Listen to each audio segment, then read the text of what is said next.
Hermano, muy buenos días a todos ustedes. Hoy es abril 7 del 2024. Hoy es Día del Señor.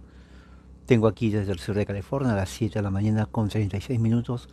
Y hoy día vamos a empezar un estudio. Vamos a hacer un examen. Un análisis bíblico exegético de la teología del pacto. Análisis bíblico exegético de la teología del pacto. Para esto vamos a entonces hacer una oración en este momento. Oremos. Padre, gracias Señor en esta mañana. Que tu gracia y tu amor nos acompañe a cada momento y que podamos nosotros entender lo que quiere decir su palabra para entender mejor la escritura. Que tu gracia y tu amor nos acompañe a cada momento. En el nombre de nuestro Señor Jesucristo así oramos. Amén. Muy bien, el tema se llama análisis bíblico exegético de la teología del pacto. Este es un tema muy importante, especialmente para los de la fe presbiteriana y reformada. Si usted es evangélico o de otra fe, también le invito, a que se quede para que pueda conocer qué es la teología del pacto. ¿Por qué los reformados presbiterianos creemos en la teología del pacto? ¿Qué significa la teología del pacto? ¿En qué consiste? ¿Y por qué consideramos que es la base fundamental para conocer la Biblia? Bueno, entonces, siguiendo así, saludos a nuestra hermana María Teresa Martínez. Análisis bíblico exegético de teología del pacto. Bien, entonces sigamos. Veamos. Dice así, el Dios de la Biblia. Vamos a ponerlo un poco más. Vamos a ponerlo en 26. El Dios de la Biblia se relaciona con sus criaturas en el pacto desde la eternidad. Significa pacto de salvación. En la creación, pacto de obras. Aquí vamos a ver mucho lo que tiene que ver la escritura también. En la providencia, pacto de preservación. Usted lo puede escribir, ¿no? Y en la redención, pacto de gracia. Saludos a los hermanos que se están uniendo al grupo, su hermana Liliana Reyes, Nidia Chávez también, nuestra hermana Alma Hernández también. Bien. Entonces, viendo, para los que están uniendo, otra vez estamos estudiando un análisis bíblico exegético de la teología del pacto. Entonces la primera entrada tiene que ver con el Dios de la Biblia, se relaciona con sus criaturas en el pacto desde la eternidad. Ese pacto de la eternidad se llama el pacto de salvación. También se relaciona en la creación, que tiene que ver el pacto de obras. Luego eso lo vamos a explicar por qué. En la providencia con el pacto de preservación. Y en la redención, pacto de gracia. Esto es muy importante para conocer en lo que tiene que ver qué es la teología del pacto. Esto lo voy a poner después para el grupo en el chat. Pero quiero que tengan en cuenta eso, que si tiene ahí un papel, ¿no? Un cuaderno, un lápiz para que pueda escribir todo eso, ¿no? Puede escribirlo. Tomar nota. Teología del pacto entonces tiene que ver con estos cuatro, diríamos, categorías de pacto de salvación, de obras, de preservación y el pacto de gracia. Muy importante.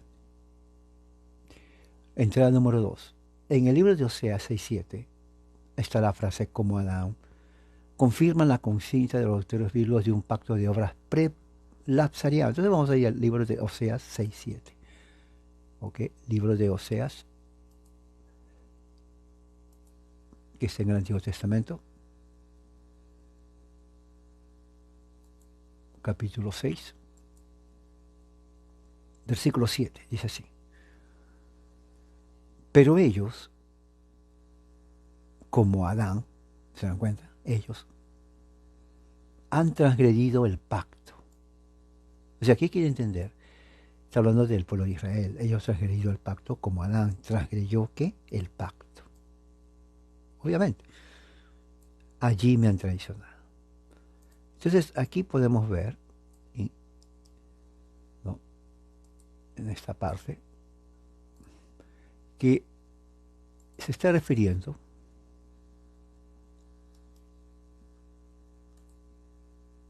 pero ellos, dice aquí, se dan cuenta, han transgredido, por ser por Israel, como Adán. O sea, Adán también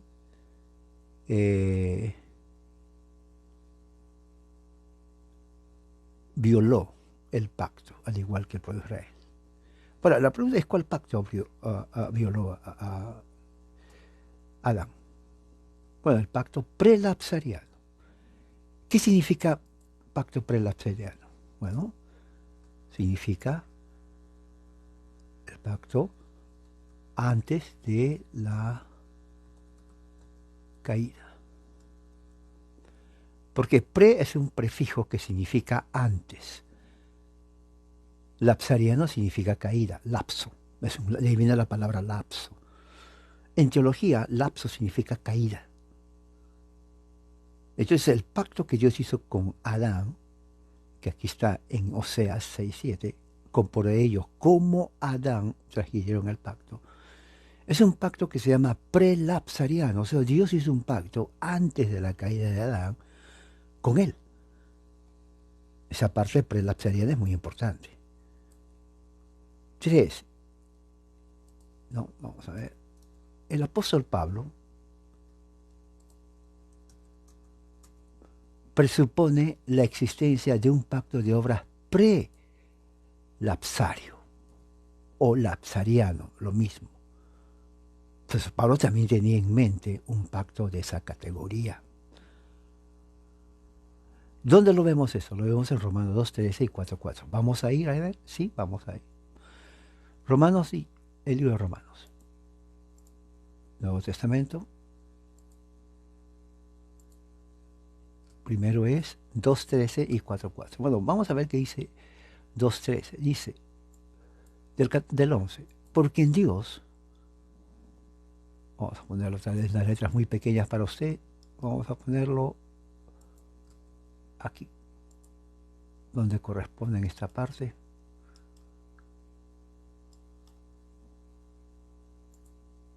Y el 4:4, o sea, capítulo 4,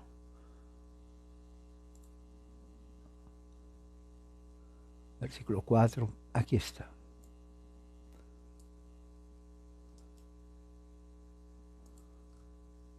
Entonces vamos a verlo aquí.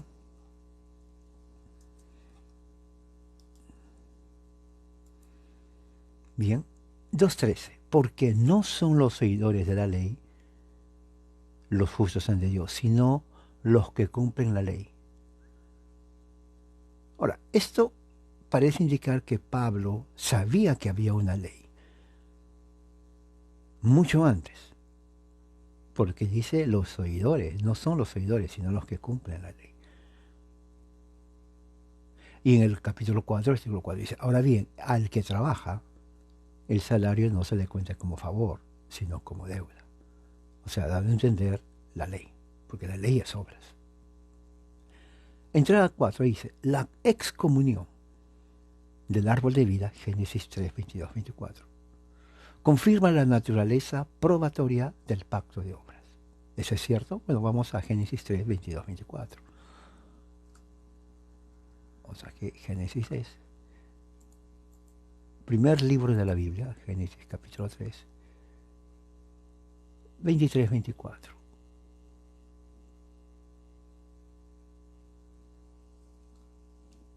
Dice así. Vamos a empezar del 22. Vamos a ponerlo aquí.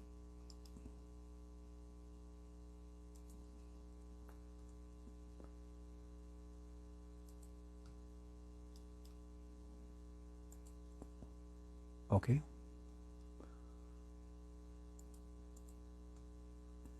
Bien. Génesis, a partir del versículo 22, dice, entonces el Señor, Dios, dijo, Ahora el hombre ha venido a ser como uno de nosotros. Fíjese cómo Dios habla en primera persona plural. La pregunta de aquí, muchos teólogos dicen, bueno, entonces Dios es más de uno. Es interesante esa pregunta. Y eso ya yo lo abordé hace unos años. Los hermanos que me siguen de hace 15 años saben que lo hice así. Pero lo voy a volver a hablar. Miren cómo se presenta Yahweh como nosotros, conociendo el bien y el mal. Cuidado ahora, no vaya a extender su mano y tome también el árbol de la vida. Fíjese. Ahora, estos son símbolos, esto lo vamos a tener que hablar, son tipologías. ¿Ok? Este es muy bueno. El que entiende el libro de Génesis, que es la introducción a la Biblia, tiene ante su perspectiva una gran riqueza escritural para entender lo que viene después. Cuidado, no vaya a extender su mano y tome también del árbol de la vida. O sea, no es que se ha plantado un árbol, esto es algo tipológico. Y coma y viva para siempre. Tipología, recuerda, todo es tipología. Y dice, y el Señor Dios los echó del huerto del Edén para que labraran la tierra de la cual fue tomado, creación. ¿Se dan cuenta? Expulsó pues al hombre y al oriente del huerto del Edén puso querubines y una espada encendida que giraba en todas direcciones para guardar el camino del árbol de la vida. O sea que su desobediencia de Adán y Eva les cortó el camino a la vida eterna. Es lo que está diciendo, es algo tipológico. Jesús más adelante habla de eso, el apóstol Pablo. O sea, todos estos elementos tipológicos hay que entenderlos así para que cuando uno lea la escritura, tanto de los profetas hebreos, Salmos, el Nuevo Testamento, Pablo, algunos escritores más, cuando ellos hablan de esto, el libro Apocalipsis es un libro hebraico, está lleno de figuras antitipas, se llama así. Antitipas o antitipos.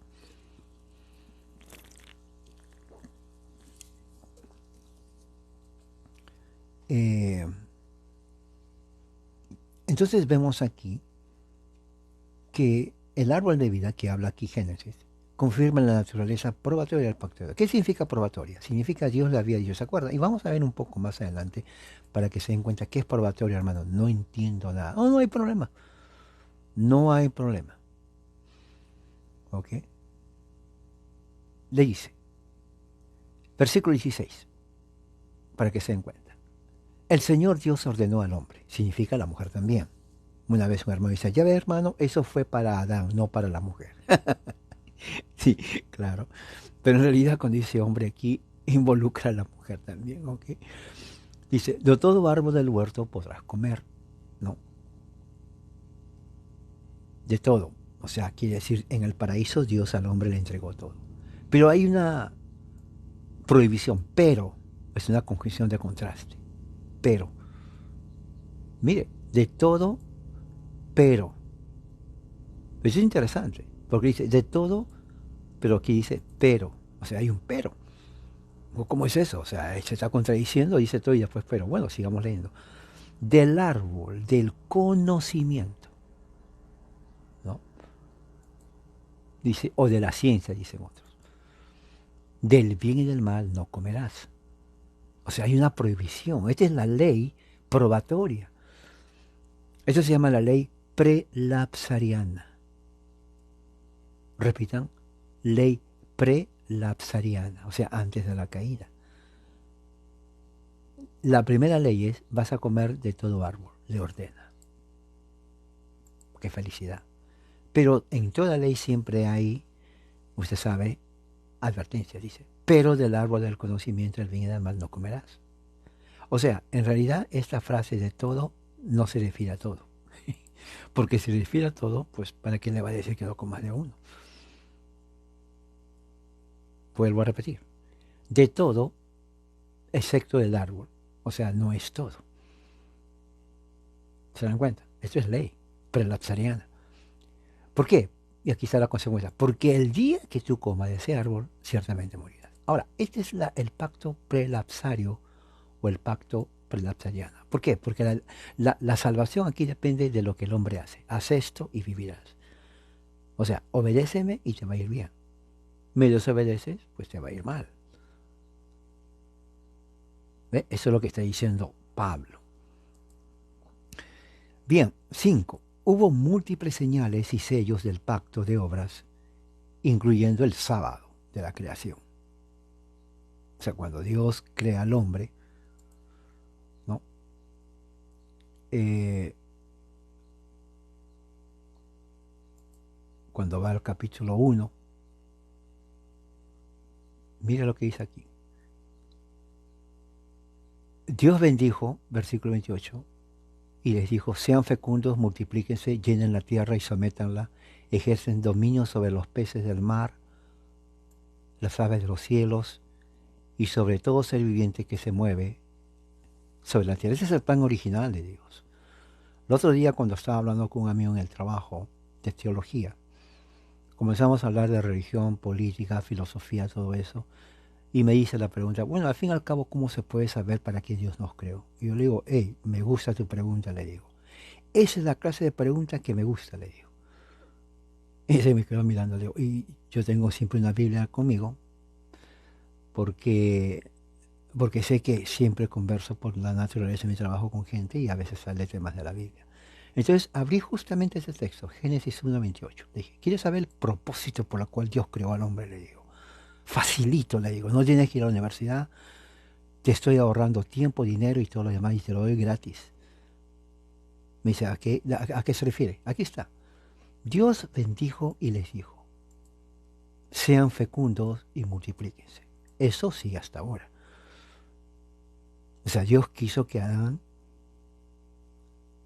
multiplique la raza humana. Y hasta hoy en día se están multiplicando. ¿Correcto? Sí, muy bien. Dice, llenen la tierra y sométanla. Ahora, aquí está algo que si bien es cierto lo hicieron mal. Llenaron la tierra, sí, pero la sometieron mal. Aquí está el problema de lo que vemos hasta hoy en día en política, en ciencia, en filosofía, en religión. Lo que existe hoy en día es una anarquía, o sea, es un sometimiento a la reversa. Quiere decir que en vez que el hombre someta a la tierra para bien, lo ha sometido para destrucción. Te voy a poner un ejemplo, le digo. Si tú tienes un perro, la vas a tener que alimentar, ¿correcto? Sí.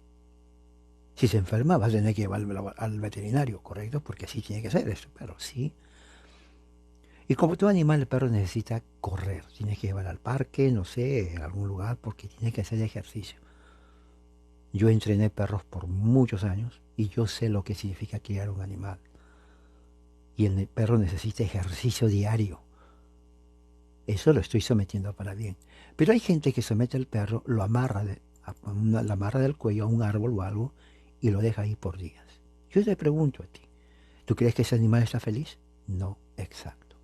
Ahora, no solamente lo dejan amarrado, se olvidan de darle agua, se olvidan de darle comida. ¿Tú crees que ese animal va a estar bien? No, exacto.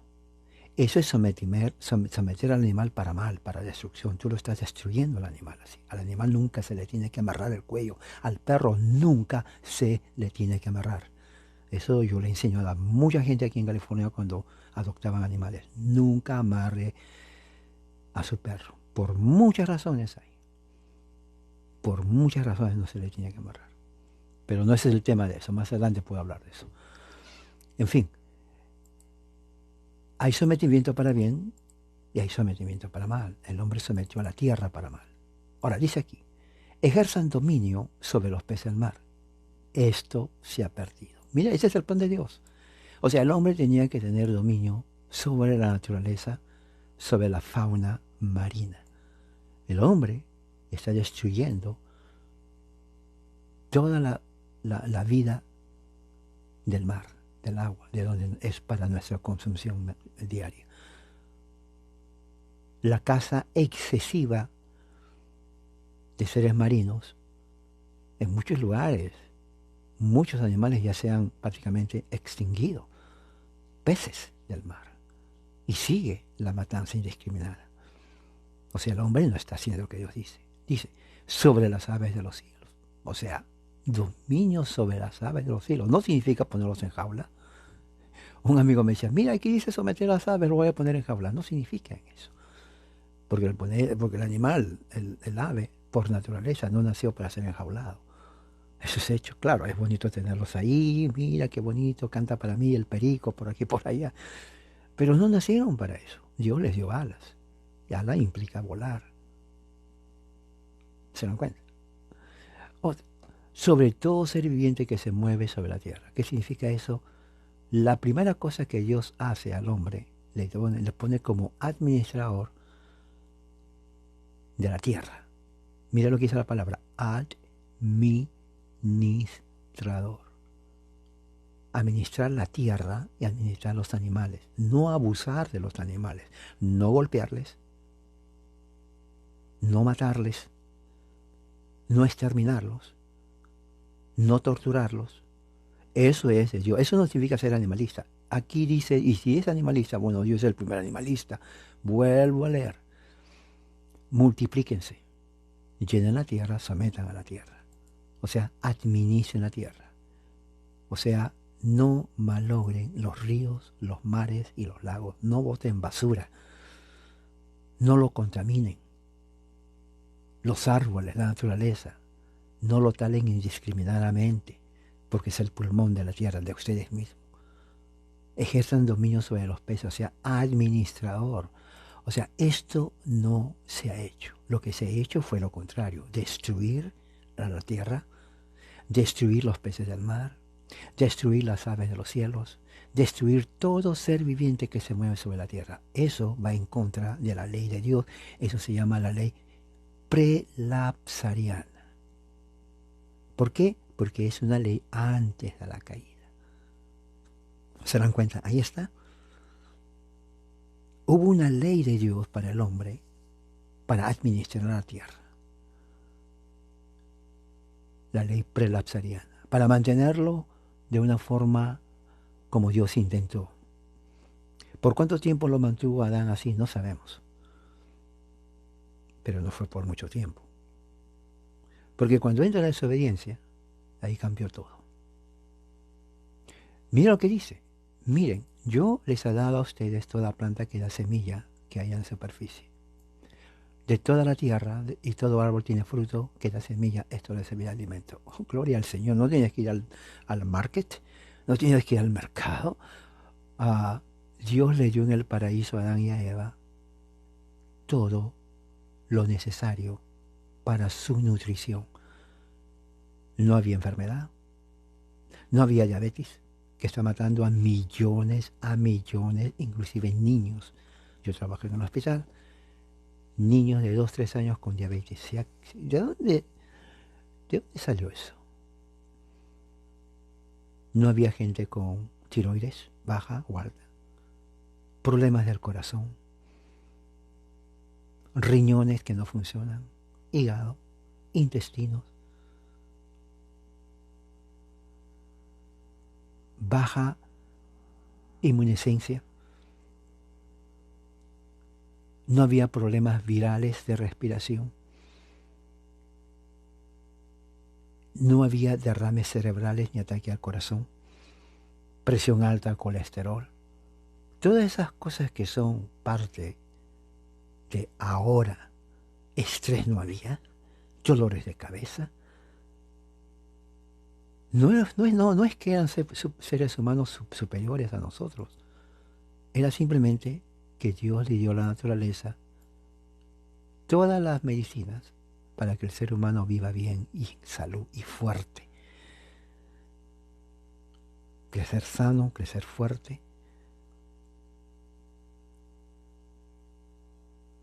Y viene de la naturaleza. Por eso, cuando el hombre destruye la naturaleza, el hombre se está destruyendo a sí mismo. No había necesidad de que haya hambruna en la tierra. Aquí está todo. A todo animal de la tierra, a toda ave de los cielos y a todo lo que se mueve sobre la tierra y que tiene vida, les he dado toda planta. Dios no era vegano, ¿no? O solamente hay que comer, no. Los vegetales son fibra importante para el desarrollo del cuerpo, de la sangre. Tienen muchas vitaminas y minerales, pero al mismo tiempo la proteína animal. Proteína tiene que estar justamente al lado de la fibra para que sea la digestión perfecta. Y ese es el problema, que la gente no sabe comer. Y como no sabe comer, vienen otros problemas gastroenterológicos, aves de los cielos y todo lo que se mueve sobre la tierra. Toda planta para alimento. Sería una dieta completa. Pero como estamos comiendo basura, oiga, ¿qué esperamos? No vamos a esperar buena salud. Así fue. Dios vio todo lo que había hecho y era bueno en gran manera. Y fue la tarde y fue la mañana el día sexto. Qué bonito, ¿eh? ¿No pensó Adán y Eva de que al desobedecer ellos iban a perder toda esta bendición? Esto es bendición. Esto es bendición. Alimento para todo. El alimento mismo era la sanidad del cuerpo humano, purificación de la sangre, purificación de los pulmones, del corazón, del hígado, de los riñones, del páncreas. No había diabetes absolutamente para nada. No había niños que nacían con autismo o problemas o deformidades genitales, neurológicas, psicológicas, que el hombre ha creado por desobediencia ante Dios. El Génesis capítulo 1, capítulo 2 nos da a nosotros el plan de lo que significa vivir bien en paz con el cuerpo y con uno mismo. Una mente sana significa buena alimentación. ¿Sabía usted eso? Si usted se alimenta bien, su mente es sana. Se alimenta mal, su mente está mal. Eso es así.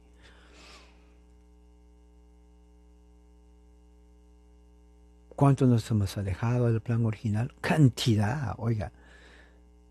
Vamos a regresar algún día cuando venga Jesucristo. ¿Se dan cuenta? ¿Se dan cuenta que ese es el plan de Dios? Sigamos.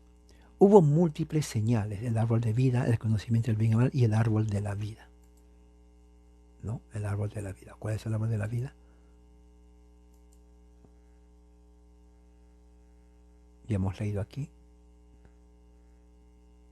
El Señor hizo brotar, versículo 9, de la tierra todo árbol agradable a la vista y bueno para comer. Aquí en California, no sé si ustedes lo han visto, aquí en California donde yo vivo, se conoció en el principio, antes que esté urbanizado, el estado de las naranjas. Cuando usted venía a California hace unos 60 años atrás, usted veía por todo el camino de California árboles de naranja. Tanto era así que la gente que venía paraba, agarraba sus bolsas y llenaba las bolsas de naranja, cantidad, gratis, así, libre. Y aún así había más, había tantos árboles que mucha gente tenía que regresar al día siguiente, una semana. Otros venían de otros estados porque las naranjas hasta se caían, hasta se podrían. Ni los animales mismos ya estaban llenos, los dejaban ahí. Y la vista era hermosa porque era verdor con las naranjas y también limones. Y mucha gente nomás pasaba para ver y respirar, ¿no? El aroma que surge de las plantas, el aroma del limón. Yo tengo árbol de limón, el aroma es, pero, respirar, pero qué rico el aroma. Y es natural, el aroma de las naranjas.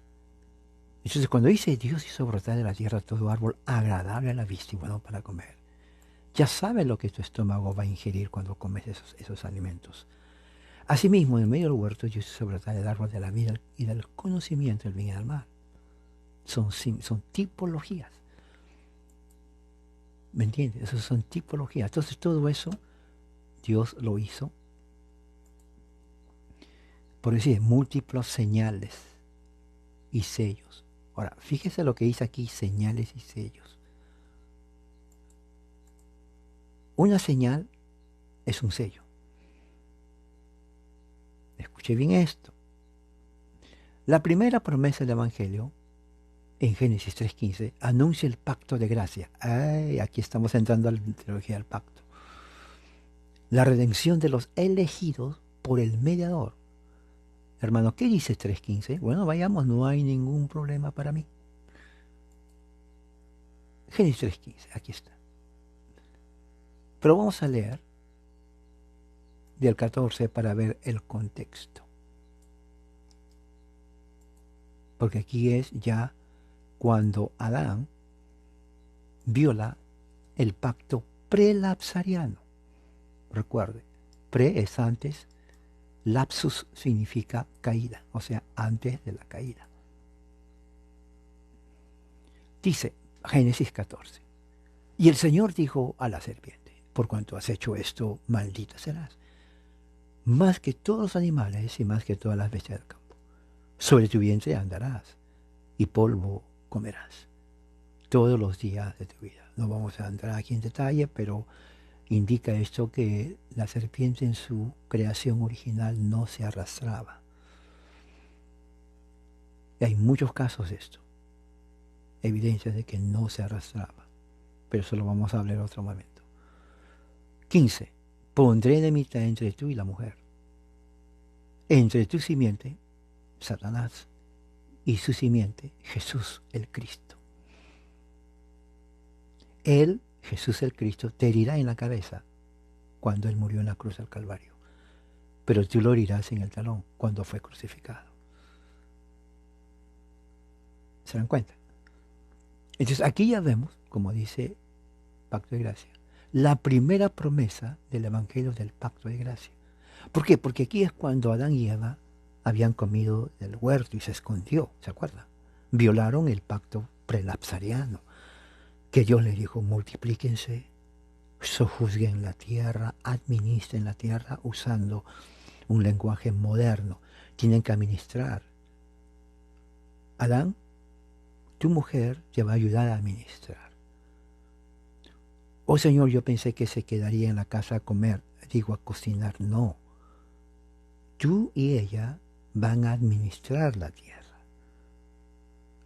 Tu mujer va a tener que ayudarte a administrar, a trabajar. Van a organizar cómo lo van a hacer.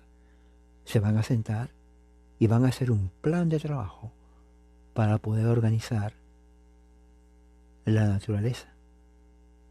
Cómo van a comer, a dónde van a ir, cómo se va a hacer esto, cómo se va a hacer el otro. Un trabajo en equipo. Porque yo les di a la mujer y a ti cerebro para que piensen.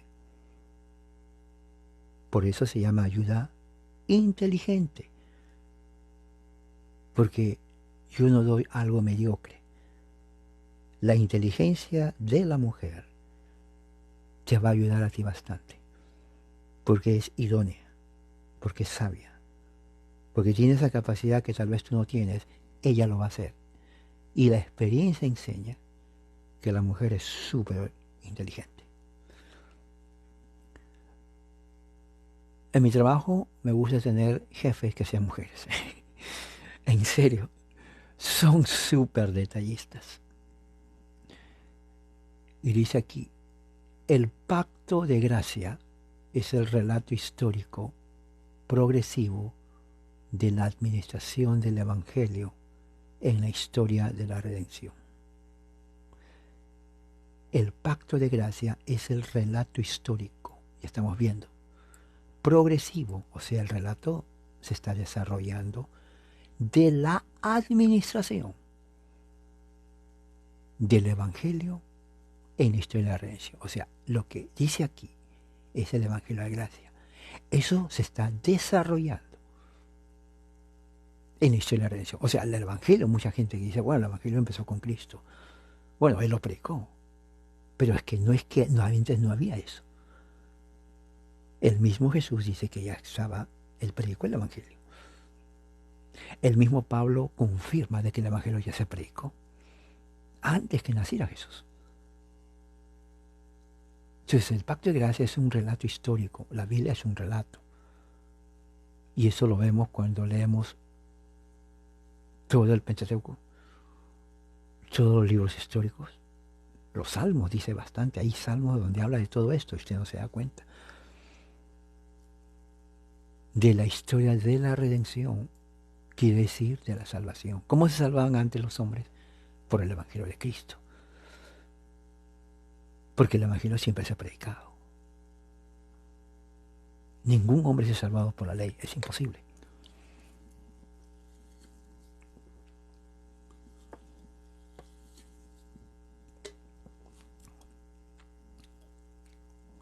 El primer pacto con Noé está en Génesis 6, 19. Fue un pacto particular y una administración del pacto de gracia. Aquí está. El primer pacto con Noé, Génesis 6, 17, fue un pacto muy particular. No fue general,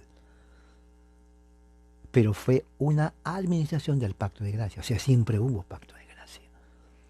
Leamos. Entonces yo traeré un diluvio sobre la tierra para destruir toda carne, en que hay aliento de vida debajo del cielo. Todo lo que hay en la tierra perecerá. Pero, mira lo que dice aquí está el pacto. Esto es pacto de gracia, pues hermano, oiga. Estableceré mi pacto contigo.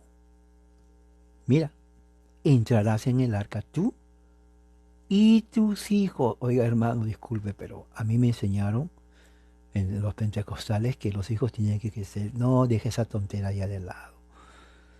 Ya deja esa tontera de que tienen que crecer, tienen que hacer su decisión. Es pura tontera, eso no enseña la Biblia.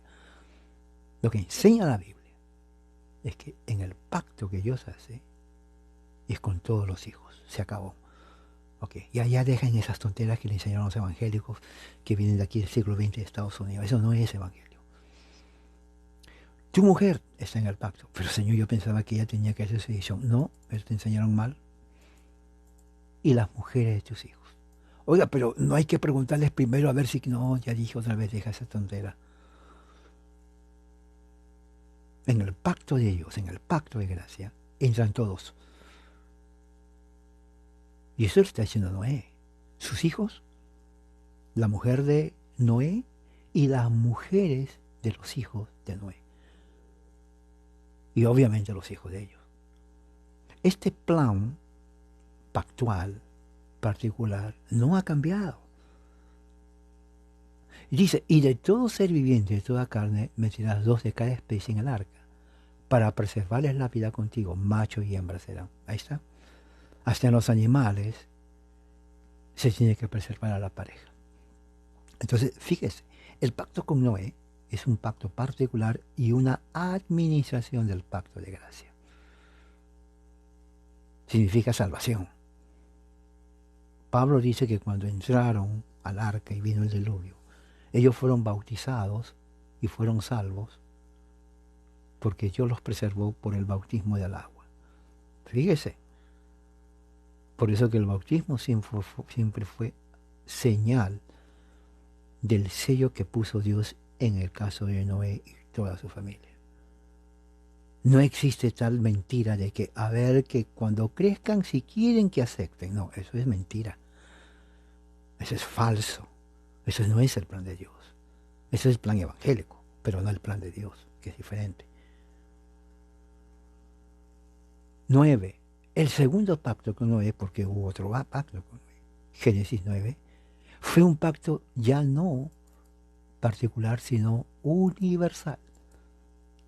No esotérico, que significa no era relacionado a la salvación, que prometía la restricción del juicio hasta el último día. ¿Se dan cuenta? Otro pacto. O sea, Dios hizo 2 pactos con Noé. Uno, capítulo 6, particular, ¿no?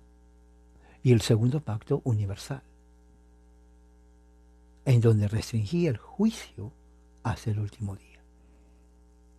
14. Acontecerá que cuando haga venir nubes sobre la tierra, se verá el arco en las nubes. ¿Se da cuenta? El arco iris es señal del pacto. Claro, el meteorólogo va a decir, mire, yo lo voy a explicar. Una vez en la universidad alguien quería burlarse de lo que yo leí. Me dice, no, es que tú no sabes cómo significa. Mira, te voy a explicar cómo significa, de dónde sale el arco iris. O sea, pensaba que estaba hablando con ignorante. Pero yo le escuché. Y yo le dije, te escuché, ahora escúchame a mí. ¿Ok? Sí. ¿Cuál es el significado? Se me ha quedado como ya te dije. No, tú no me dijiste eso.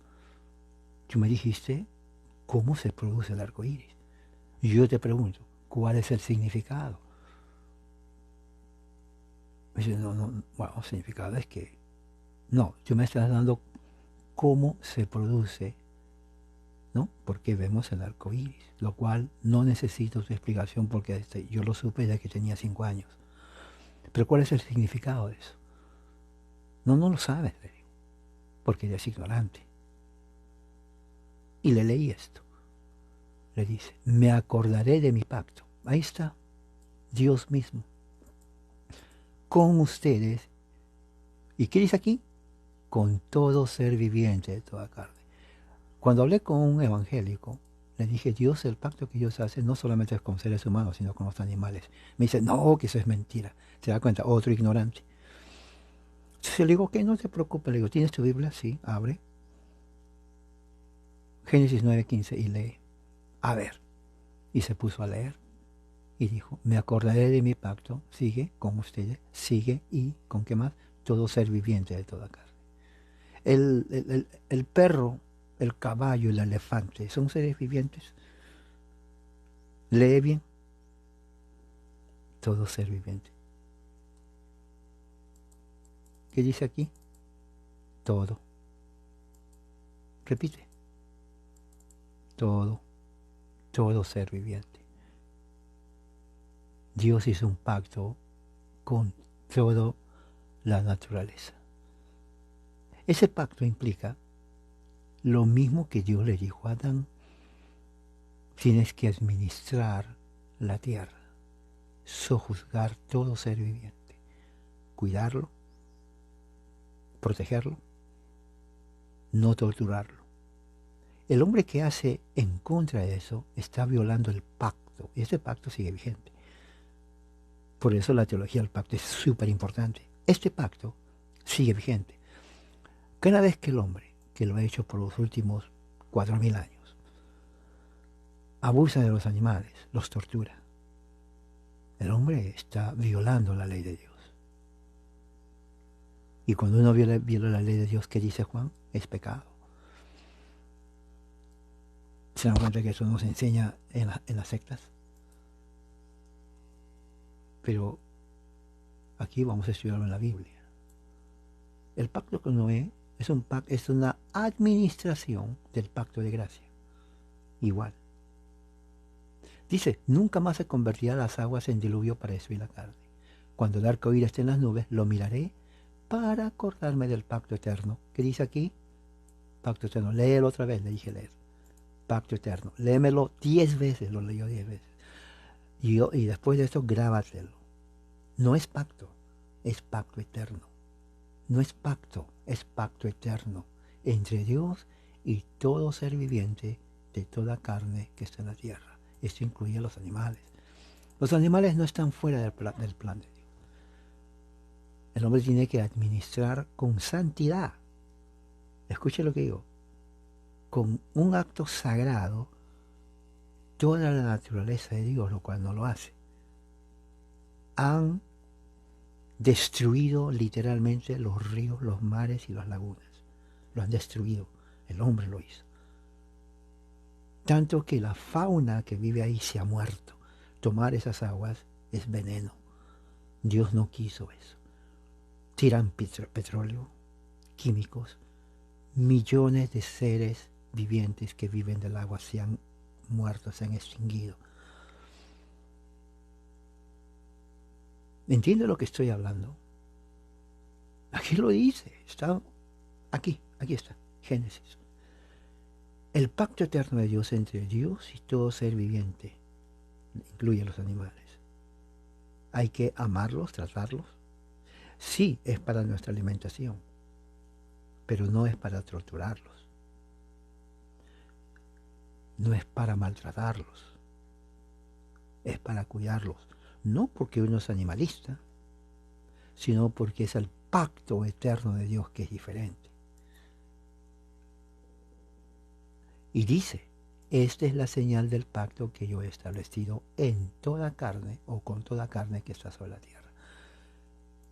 Pacto implica algo que no se puede violar, porque trae consecuencias. Entonces, basado en esto, yo concluyo que todos los males políticos que vemos en nuestra sociedad actual es porque el hombre, ¿qué hizo? Violó. ¿Qué violó? Bueno, les voy a decir que violó, para que se den cuenta. Violó el pacto eterno. Violó el pacto eterno. Violó el pacto eterno. Y lo sigue haciendo. Entonces, cada vez que usted vea problemas de economía, por ejemplo, en América Latina, el hombre ha violado. Los que son de presidentes que no sirven absolutamente para nada, literalmente no sirven para nada, siguen violando el pacto eterno.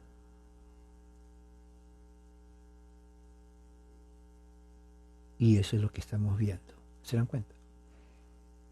El pacto abrámico es una renovación del pacto promesa post-lapsaria. Ahora ya viene ya no pre, sino post-lapsaria.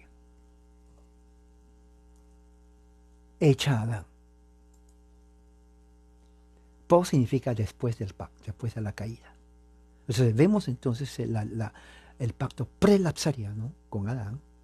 Ahora estamos viendo la renovación del pacto post-lapsariano de Génesis 3:15. ¿Cuál es ese pacto post-lapsariano? Por cuanto has hecho esto, maldita serás más que todos los animales, más que las bestias del campo. Dice así. Esto ya lo hemos leído, pero vamos a leerlo otra vez.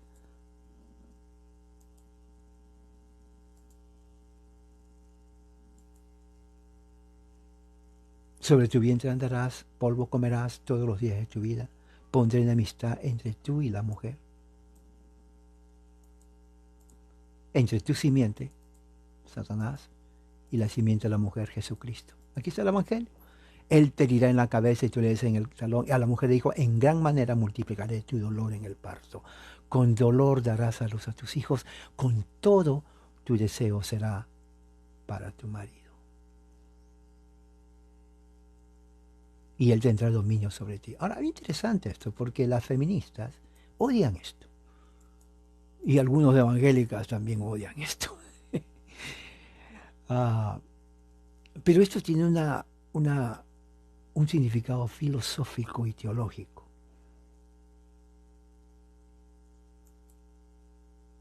Como producto de la caída. El deseo que es sometido al hombre en su, diríamos, relación con la mujer, que incluye, que tiene que ver con el deseo sexual, y él tendrá dominio sobre ti. O sea, el sometimiento. Esto existía en la etapa prelapsariana. Pero ahora, en la etapa postlapsariana, la mujer ya no se somete al hombre. Entonces tiene que Dios decir, Él tendrá el dominio sobre ti. Mire, ¿se dan cuenta? O sea, esto que es postlapsariano no existía en el prelapsariano. Dios no le dijo eso. Dios le dijo a la mujer, tú vas a ser la administradora con tu hombre. Los dos se van a sentar y van a administrar lado a lado. Tú eres inteligente, eso significa la palabra idónea. Tú eres completa, inteligente. Eres una persona capaz de hacer, por eso tú eres idónea, dijo el hombre. Le haré una ayuda inteligente, capaz, determinada, que sea una persona con firmeza y convicción. Esa va a ser tu pareja, le dijo el hombre. Después de la caída las cosas cambian. Y entra algo que Dios no dijo a la mujer. La rebeldía. Por eso le dice Dios, Él te va a tener dominio sobre ti. ¿Me entendiste? Es lo que está diciendo. Eso es lo que le está diciendo. Y no dominio de esclavitud. Porque muchas leen, oh, pero esta dice de esclavitud. No dice eso. Simplemente recalcando el plan original, nada más. Y se espera que la mujer siga siendo ayuda inteligente. O sea, la mujer que no es inteligente no debe casarse, así, de plano. Y no lo digo yo, sino que dice la palabra de la Biblia. La mujer que carece de sentido común, juicio mental e intelectual, honestamente, no debe casarse. Porque el plan de Dios es que la mujer sea súper inteligente. Cuando eso tal vez suene un poco, hermano, estoy exagerando. No, es que el plan de Dios es eso. Haga Google y vea idónea. Sí, haga Google.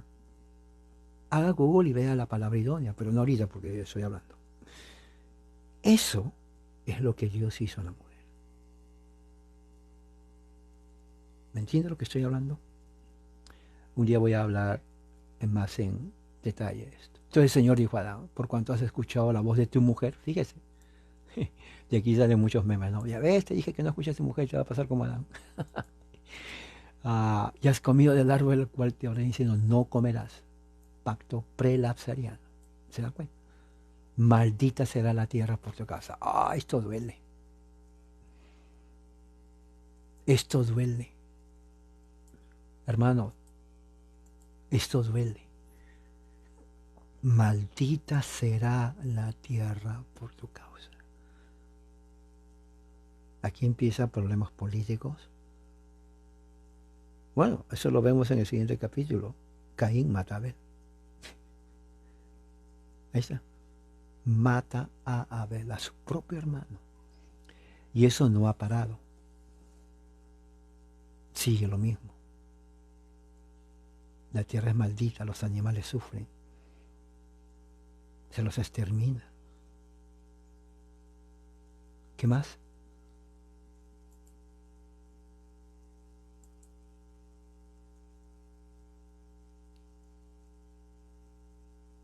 Contamina la naturaleza, ríos, mares, árboles. Maldita será la tierra. 11. En la historia de la redención, el pacto de gracia fue renovado con Abraham. El pacto, ¿cuál pacto de gracia, hermano? Acabamos de leer Génesis. Se le renueva a Abraham, de tal manera que Él es el Padre de todos los que creen. Aquí está, pacto, teología del pacto. Todos los que creen son hijos de Abraham. ¿Qué dice Romanos 14? Abraham recibió la señal de la circuncisión. ¿Se dan cuenta? Esa señal de la circuncisión es sello de la justicia, de la fe. Por eso se llama señal y sello. Entonces el niño cuando se le bautiza, se le está bautizándole con la señal de la circuncisión y el sello de la justicia de la fe. Porque eso es lo que Abraham le dijo, lo que Dios le dijo a Abraham. Tu fe te es contada por justicia. Gracias, Señor. Sí, ahora te voy a dar la señal. Oh, Señor, sí.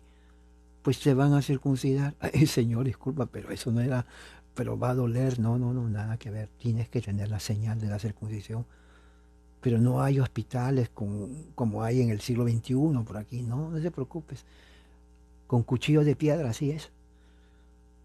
Primitivo. Pues ¿quién lo va a hacer? Pues no sé si va a ser Sara, tu mujer, que te lo va a hacer o no sé. Pero tú tienes que tener la señal de la circuncisión. ¿Y eso para qué va a servir? Eso es el sello visible de la justicia de la fe. Y también mis hijos también, claro, a diferencia de que sus hijos no tienen que crecer para creer. ¿O no? No. Pero como que no tienen que ellos decidir por sí mismos la decisión de fe como enseñan los evangélicos. No, eso es falso.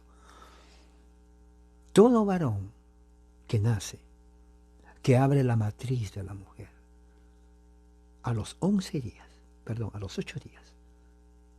8 días, Señor, pero él, cállese la boca, a los 8 días se le va a circuncidar. O sea, no tienen que crecer a ver tú, Juan, a ver que tú quieres hacer. No, eso no existe en mi pacto. En mi pacto existe el pacto familiar, que Adán lo rompió. Entonces, la justificación para mí es tú y toda tu generación. Lo vas a hacer con tus hijos, y tus hijos lo van a hacer con sus hijos, y los hijos de tus hijos lo van a hacer con los hijos de sus hijos, etcétera, por generación. Para que fuera padre de todos los que creen sin no circuncidados, o sea, nosotros los gentiles. Bueno, interesante esto, porque dice, padre de los que creen sin ser circuncidados. O sea, los gentiles no se circuncidaban.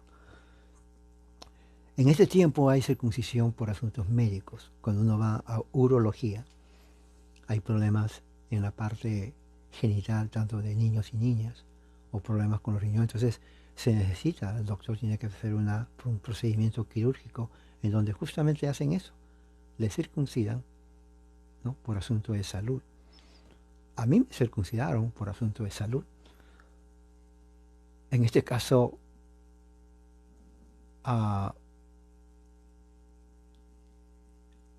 fue creyente circuncidado.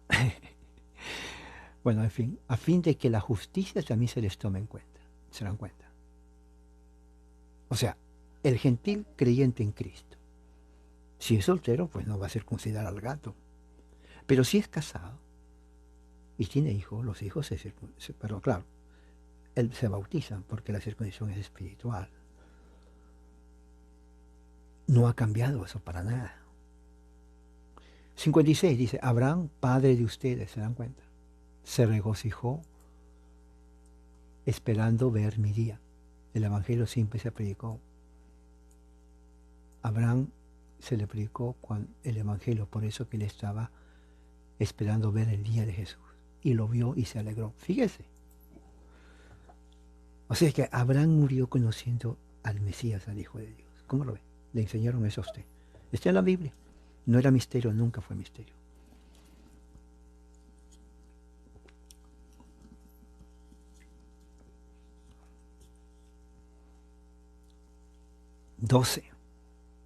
El pacto abrámico es lógica e históricamente anterior al mosaico. Moisés vino después.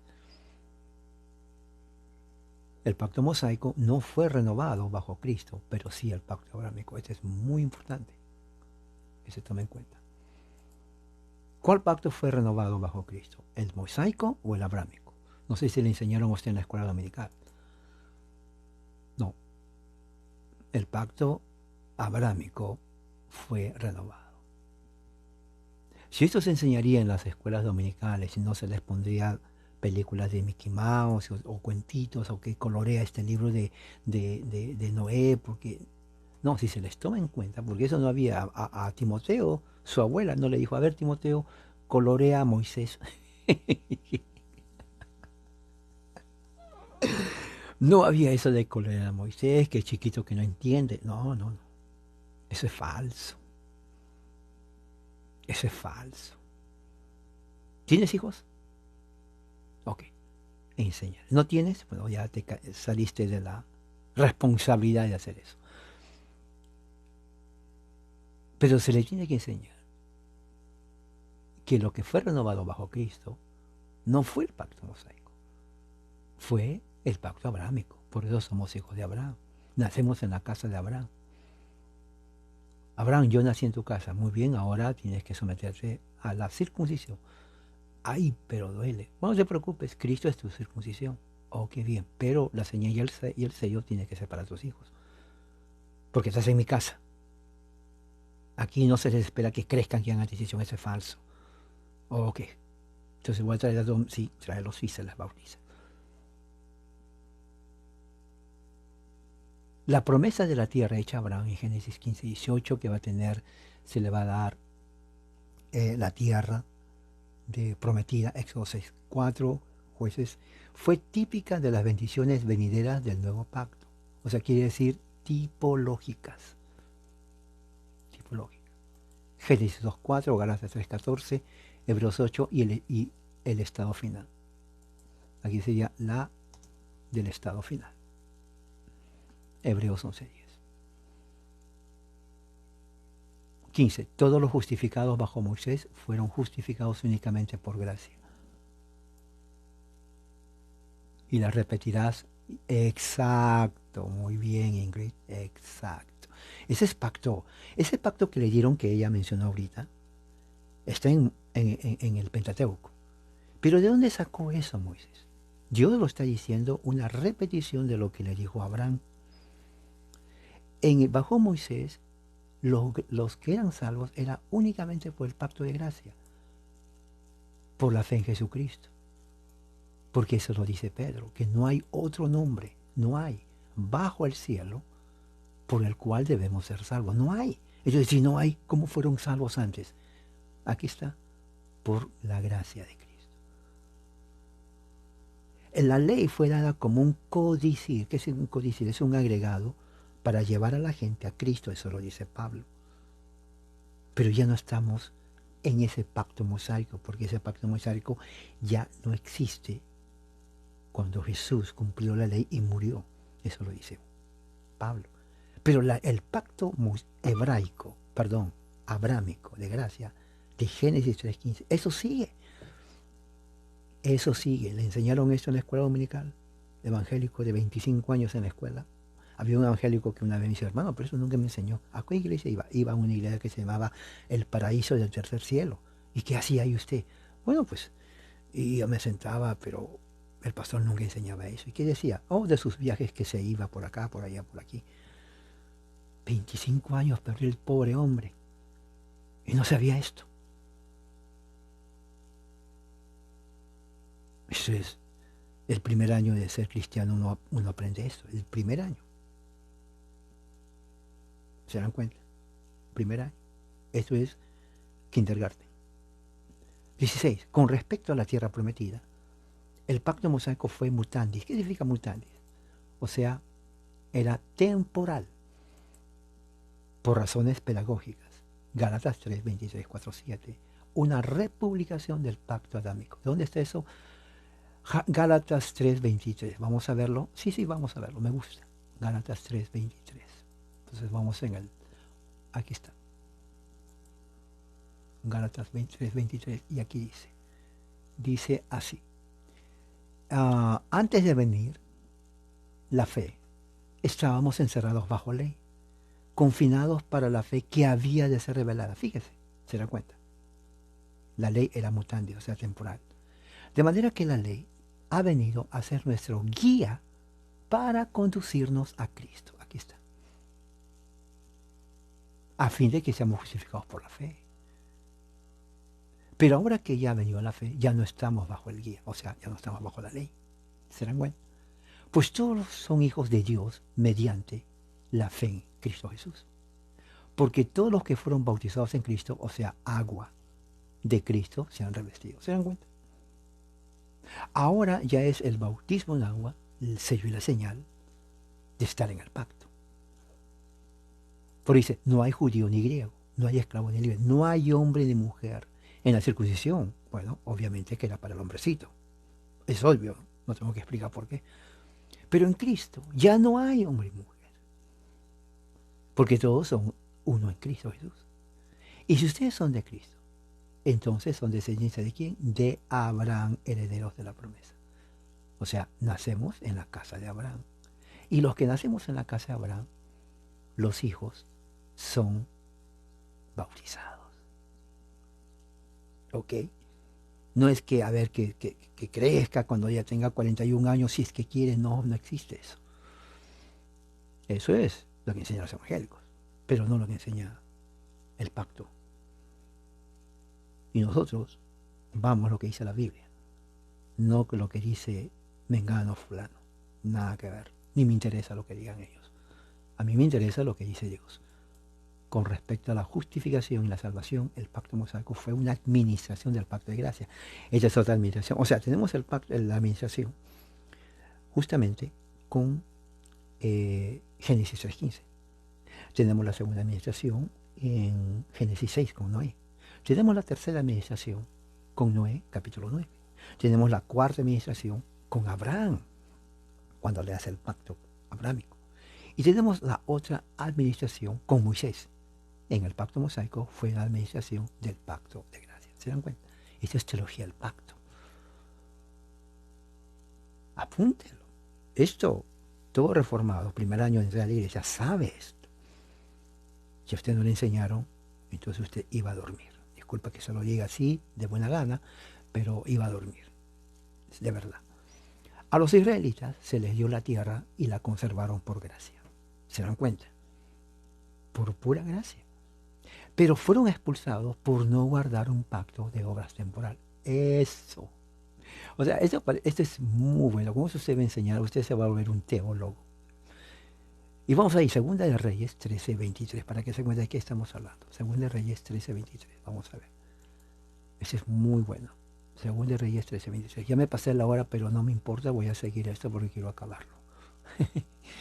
Ok, Segunda de Reyes 13:23 dice así. Pero el Señor tuvo piedad de ellos, mire, y les tuvo compasión y se volvió a ellos a causa de su pacto con Abraham, pacto de gracia, ¿ve? A Isaac y Jacob, y no quiso destruirlos ni echarlos de su presencia hasta ahora. Eso es lo que está diciendo aquí el autor de Reyes. Es que la tierra que Dios le dio a las 12 tribus de Israel era por gracia. ¿Por qué? Porque él había prometido a Abraham que le iba a dar eso.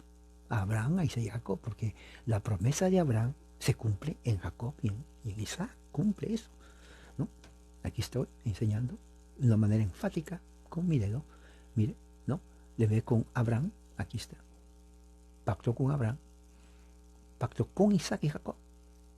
Eso tiene que usted tenerlo en cuenta, porque cuando usted hable, cuando usted explique, entonces tiene que decir, un momento.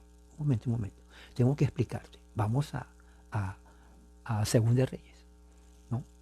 Capítulo 13, porque dice aquí que esa tierra que le dieron fue por causa del pacto que Dios hizo con Abraham. Y dice, y los tuvo compasión, no quiso destruirlo, eran malcriados los israelitas, rebeldes, malcriados, socarrones. Oiga, era gente hasta idólatra. Pero Dios dice aquí que mire, por el pacto que Dios hizo con Abraham, Él les tuvo compasión. Él les tuvo compasión. ¿Me entiende? Subráyelo. Subráyelo. Así usted va a entender. Cuando yo hablo, o hablaba antes con los testigos de Jehová, ellos venían, ¿no? Con su Biblia, los testigos de Jehová, ¿no? Aquí está, esta es una Biblia, testigo de Jehová. Está en inglés. Entonces me decían, yo voy a hablar con usted cree en la vida eterna, un montón me abrían la Biblia, que por aquí, que por acá. Entonces yo le decía, un momento, le digo, explíqueme el pacto de obras. Y se me quedaban mirando, ¿el qué? Pacto de obras. ¿Qué es eso? ¿Cómo que qué es eso? ¿Usted no dice que son estudiantes de la Biblia? Sí, explíqueme el pacto de obras. ¿Cuándo empezó? ¿Cuándo terminó? ¿Quiénes son los protagonistas? Y se miraban. Me estoy esperando, ustedes son estudiantes de la Biblia. ¿Cómo? No, es que pacto de obras no enseña, ¿no enseña la Biblia? No, présteme su Biblia. Y me daban, sí. Ahora yo voy a hablar. ¿Me van a escuchar? No, es que nosotros venimos, no me importa para qué vinieron. Ustedes vinieron sin que yo les llame. Ahora quiero que me escuchen por una hora. Si no quieren, se pueden ir. Porque no estoy interesado en escuchar sus cosas, pero yo sí quiero que escuchen lo que les voy a decir. Porque no saben qué es el pacto de obra. Y usted me desafió diciendo que no está en la Biblia. Yo se lo voy a demostrar que está en la Biblia. Utilizando su Biblia. ¿Qué dicen? Se quedaban mirando. No, que mira, nosotros tenemos que regresar mucho, ok. Pero recuerda, a esta casa, si van a venir, prepárense, porque ustedes no van a hablar. Yo voy a hablar. Marque, ponga mi dirección, diga a sus pastores, en esta casa el Señor va a hablar, nosotros no. Sí, póngalo así, así, póngalo. No quiero escuchar de ustedes. Ustedes tienen que escuchar de mí. Oh, ya lo escribimos en su librito. Tienen un libro. Muy bien. Enséñeselo. Pongan mi dirección. En esta casa nosotros no hablamos, Él habla, porque es su casa. Exacto. Porque es mi casa. O sea, mi punto es que aquí nos está diciendo lo que es el pacto de gracia y el pacto de obra. El pueblo de Israel entró a la tierra prometida porque Dios hizo un pacto con Abraham, pacto de gracia. ¿Se dan cuenta? No quiso destruirlos, ni echarlos de su presencia hasta hoy. Mire, pacto abrámico, pacto abrámico. El pacto de gracia iniciaba en la historia después de la caída. O sea, post-lapsariano. ¿Se dan cuenta? Post-lapsario también se puede poner. Post-lapsario, o sea, después de la caída. ¿Se dan cuenta? Fue en su estado antepenúltimo bajo Adán. ¿Ve? Noé y Abraham. Y en su penúltimo estado bajo la administración del pacto, del nuevo pacto. Y alcanzará su estado último en la consumación. O sea, este es muy bueno. Voy a darles despacito, así como se le da la comida a un niño. ¿Ustedes han dado de comer a niños? Le daba comida a mis niñas cuando era chiquito. A ver, le hacía con la cucharita, le abre la boquita, le hacía como un avioncito, porque no quería comer la comida. Y se lo comía. Bueno, a ver, dice así. Bajo Adán, bajo Noé y bajo Abraham estaba el pacto de gracia antepenúltimo. El estado penúltimo fue cuando se administra el pacto de gracia como nuevo pacto. ¿Y cuál es ese nuevo pacto? Cuando viene Jesús. Esa es la otra administración del pacto de gracia. Pero alcanzará su estado último escatológico en la consumación, cuando venga ya a consumir por la eternidad el reino de Jesucristo, cuando haya sometido bajo sus pies a todos. ¿Dónde dice eso, hermano? Porque a mí no me enseñaron, y si me enseñaron me dormí. Bueno, no se lo voy a recordar. Esto es serio, ¿eh? Porque si usted no sabe eso, no sé para qué es cristiano. Honestamente. Dice así. Pero ahora Cristo ha resucitado entre los muertos. Él es la primicia de los que durmieron. Eso lo expliqué la semana pasada. Porque ya que la muerte entró por un hombre, Adán, también por un hombre vino la resurrección de los muertos, Jesucristo. Porque así como Adán todos mueren, también en Cristo, los que están en Cristo, todos serán vivificados. Ahora, este es un contraste tremendo, porque en Adán todos mueren, todos. Pero en Cristo solo los elegidos serán vivificados. Mire, qué lindo, ¿no? Pero mire lo que dice el 22 23. Pero cada uno en su debido orden. Aquí está el orden. Cristo, Él es las primicias. Luego los que son de Cristo en su venida. ¿Se dan cuenta? Vuelvo a repetir. Porque en la repetición está el aprendizaje. Cristo, las primicias. 2. Los que son de Cristo en su segunda venida. O sea, Él va a venir. Ellos van a resucitar. Porque ese es el contexto. 3. Entonces vendrá el fin. Ahí está. Mire. Entonces cuando alguien me dice, hermano, ¿no? Así dicen los evangélicos, ¿cuándo será el fin? Yo le digo, yo no sé por qué te preocupas cuándo será el fin. Preocúpate en que tener un trabajo. Trabaja, ¿no? Provee para tu familia. Pero no me estés hablando de cosas de que ni siquiera nosotros... Es más, esto falta. ¿Cómo que falta? Si me dijeron que en cualquier momento viene, que el rapto secreto, que viene ¿cómo se dice? Que nos van a llevar como ladrón en la noche. No, ¿dónde dice eso? Pues ahí dijo el pastor Emilio, lo dijo ahí. No, mire lo que dice en 1 Corintios. Primero las primicias. Jesús ya resucitó. Correcto. ¿Quiénes son los que siguen? Los que somos de Cristo. ¿Ok? ¿Cuándo? En su venida. ¿Ok? Ahora, ¿cuándo va a venir? Eso es lo que quiero saber. Aquí está, Pablo nos dice. ¿De veras? Sí, a ver, quiero saber cuándo. Aquí está. Entonces vendrá el fin. ¿Cuándo? Cuando Él entregue el reino al Dios y Padre. Oh, pues sí, ¿verdad? No, pues ahí, léalo otra vez tú mismo. Cuando Él entregue el reino a Dios y Padre. O sea que, ah, o sea, Él va a entregar el reino. ¿Cuál reino? ¿No te enseñaron tampoco eso? No, no me enseñaron eso. Jesús ya reina. ¿Cuándo? No, ya está reinando. Pero ¿desde cuándo? Eso nunca me dijeron. Bueno, te voy a explicar después, pero Jesús ya está reinando. Cuando Él termina de reinar, Él va a entregar, aquí dice, mira, entregar el reino a Dios y Padre. Después que, y aquí dice, ¿cuándo? Que haya terminado con todo dominio y autoridad de poder. ¿Se dan cuenta? ¿No te enseñaron eso? No, eso se enseña el primer año de ser evangélico. Bueno, no son reformados. Si no te enseñaron, perdiste tu tiempo. O ibas a dormir o nunca ibas a la iglesia. Una de dos. Es la verdad. Porque el tiempo que va a venir Jesús solamente va a venir cuando haya terminado con todo dominio y toda autoridad y poder. Y ahorita no vemos eso. 25. Pues Cristo debe reinar. O sea, ya está reinando ahorita. ¿Ya ves? Cristo debe reinar hasta que haya puesto a todos sus enemigos debajo de sus pies. O sea, los enemigos todavía no están debajo de sus pies. Quiere decir que Él no puede venir hasta que haya sometido a todos sus enemigos. Y el último enemigo que será eliminado es la muerte. Entonces te das cuenta, eso va a faltar. O sea, tú te vas a morir, yo me voy a morir. ¿Cuándo va a venir? No sé, tal vez unos 500 o 1000 años más.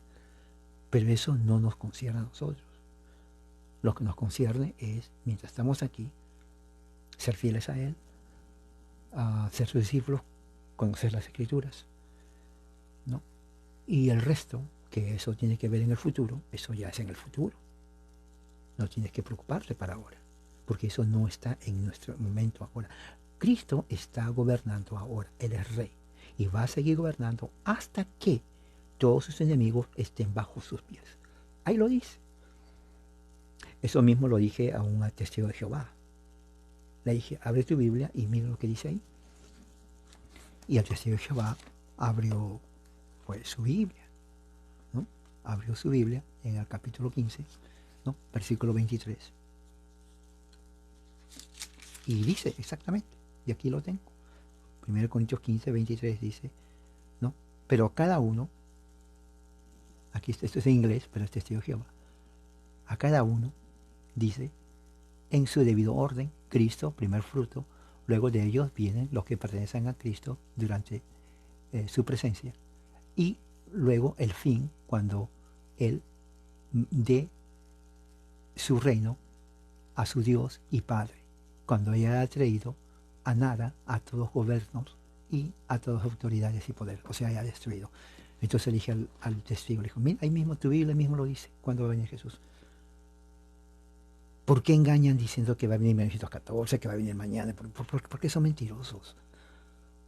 ¿Por qué? ¿Cómo se te ocurre salir en la mañana mintiendo a la gente? ¿No sientes conciencia de culpa? ¿No te da vergüenza? Ya eres grandecito. Aprende. ¿Por qué? ¿Por qué engañas? Tú no eres testigo de Jehová. Eres testigo de ti mismo. Vaya al parque con su hijo, pero no venga a salir con estas tonteras. Hasta tu Biblia misma te refuta. ¿Cómo es eso? Él no va a venir hasta que haya suprimido todo poder y dominio. Y lo mismo digo a los evangélicos. No, que el rato secreto, que el ladrón en la noche. No son tonteras. Son puros cuentos chinos. Pablo dice, Él no va a venir hasta que haya suprimido todo poder y dominio. ¿Lo vemos ahora? No lo vemos. ¿Cuándo va a ser exacto el tiempo? No, ni nos conviene saber. No es nuestra obligación el saber. Nuestra obligación es ser fiel a Él. Trabajar, traer el pan en la mesa, ¿no? Y vivir bien y en el momento de la muerte irnos felices al cielo.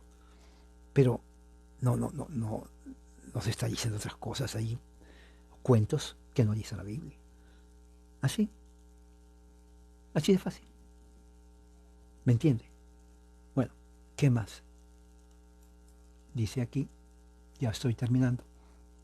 El término antiguo pacto, tal como se usa en las escrituras, se refiere a la época mosaica, claro.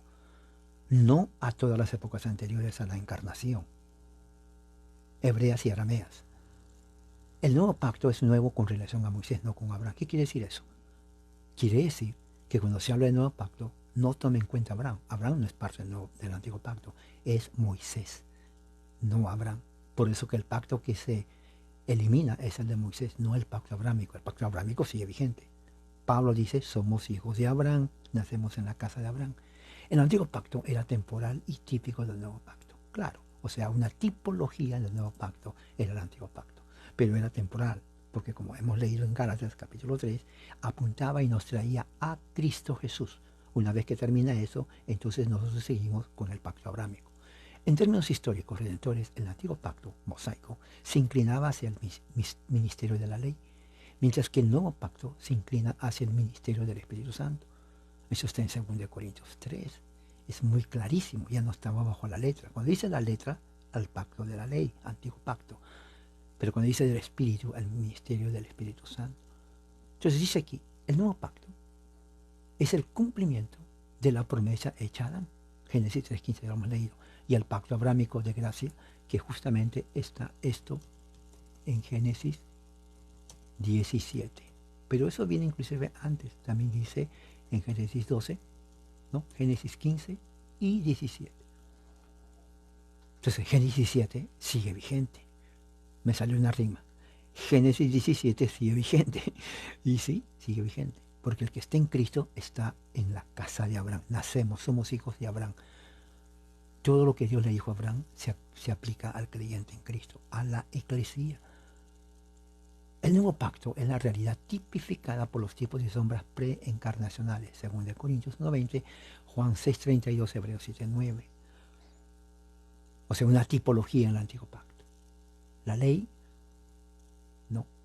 Pacto de obras, el evangelio, pacto de gracia. Pueden distinguirse histórica y hermenéuticamente. El pacto de gracia ya no existe, excepto aquellos que están fuera del pacto de gracia. El pacto de obras, ¿por qué? Porque al estar fuera del pacto de gracia, ellos van a tener que salvarse, si pueden, pero no hay salvación, la ley no salva. Lo que salva es la gracia de Dios, por eso se llama el pacto de gracia. La distinción hermenéutica entre ley, pacto de obras y evangelio, pacto de gracia, es la distinción entre nuestra obligación personal y perpetua de guardar la ley perfectamente para la justificación y el anuncio de que Cristo ha guardado la ley perfectamente para nosotros. Claro, o sea, vivir en el pacto de gracia, de la ley, o el pacto de obra, significa que tenemos que guardar la ley perfectamente sin violar un precepto. Y no existe nadie que pueda hacer eso. Si alguien nace y dice, yo he guardado la ley 100%, lo sigo guardando hasta el final de mis días, esa persona ya no necesita el pacto de gracia porque se justificó con su obediencia perfecta al pacto de las obras. Pero no existe tal persona. No existe alguien que sea perfecto como para guardar la ley de Dios. La distinción histórica entre ley y evangelio puede considerarse como la distinción entre pacto de obras y pacto de gracia. La distinción histórica entre ley y evangelio también puede considerarse como la distinción entre Moisés y Cristo. Cuando la distinción entre ley, ¿no? Vamos aquí, y el evangelio se considera entre Moisés y Cristo, se puede decir que hay evangelio en la ley y la ley en el evangelio. Claro. Esta forma de hablar, sin embargo, puede no usarse propiamente cuando se considera hermenéutica o teológicamente la distinción entre ley y evangelio. Bueno, aquí lo termino. Bueno, espero que esta introducción al pacto de gracia haya ayudado. Es mucha, lo voy a poner en escrito. Si alguien lo desea, me avisa. Y espero que haya ayudado. Vamos a hacer una oración. Gracias, Señor, por tu amor y tu misericordia. Que la gracia de Cristo esté con nosotros siempre en nuestras vidas. Que este día sea de bendición hasta el final y que podamos crecer en el conocimiento y la gracia de tu palabra. Ser un varón perfecto a la estatura de la medida de Cristo. Gracias por tus bendiciones, por tu cuidado, por tu providencia. Gracias, Señor, por este día. Así oramos en el nombre de Jesucristo, nuestro Señor. Amén. Hermanos, que la gracia del Señor, ¿me entiende? Que la gracia del Señor sea con todos ustedes ahora y siempre. Ahora y siempre. Amén.